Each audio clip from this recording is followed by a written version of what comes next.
पनि उसलाई चाहिँ नि हामी गर्नेछौँ भन्ने आशा र विश्वास गर्न चाहन्छौँ। एकदम चाहिँ नि गाइड बिना गाइड चाहिँ नि हाम्रो छोरीले चाहिँ नि यो सगरमाथामा चाहिँ चढ्नु भएको छ।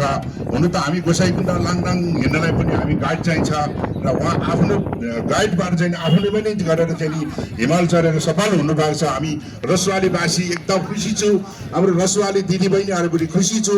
एकदम महिलाले चाहिँ यस्तो चाहिँ गर्न सकिन्छ भन्ने आम मेसेज पुगेको छ। यसले चाहिँ एकदम राम्रो भएको छ, यसले चाहिँ एकदम राम्रो चाहिँ नि सफल भएको छ। आगामी दिनहरूमा यहाँको फेरि सफलताको कामना गर्न चाहन्छौँ। हामी एकदम राम्रोसँग बसेर चाहिँ सफल चाहिँ नि आगमन गर्नु भएको छ। यसलाई चाहिँ पुनः एकचोटि म आफ्नो व्यक्तिगत र रसुवा नागरिक समाजको तर्फबाट यहाँलाई फेरि बधाई दिन चाहन्छौँ। यस्तै कार्यक्रमहरूमा आज राम्रोसँग हुने जाओस् गोसाइकुण्ड महादेवसँग हामी प्रार्थना गर्छौँ। र यस्ता आज अलिकति दुःखको घटना भएको हुनाले चाहिँ सुख त हामी अहिले सुख नै छु, तै पनि एउटा धुन्चेमा एउटा चाहिँ घटना घटेको हुनाले चाहिँ नि तामाङ गीतबाट उहाँलाई स्वागत गर्न सकेन। हामी क्षमा माग्न चाहन्छौँ। आगामी दिनहरूमा यस्ता कार्यक्रमहरू हाम्रो छोरीलाई एकदम स्वागत गर्नेछु भन्ने मैले आशा र विश्वास गर्दै यहाँको भविष्य आज पनि उज्यालो होस्, सफल होस्, राम्रो होस्। आज माथि शिखरमा, आज सगरमाथा भन्दा आज माथि शिखरमा पुग्ने कल्पना होस् भन्ने म गोसाइकुण्ड महादेवसँग प्रार्थना गर्दै म तपाईँहरूसँग बिदा माग्छु। हस्त, धन्यवाद, नमस्कार, प्रसिद्धले धन्यवाद आदरणीय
Rasulullah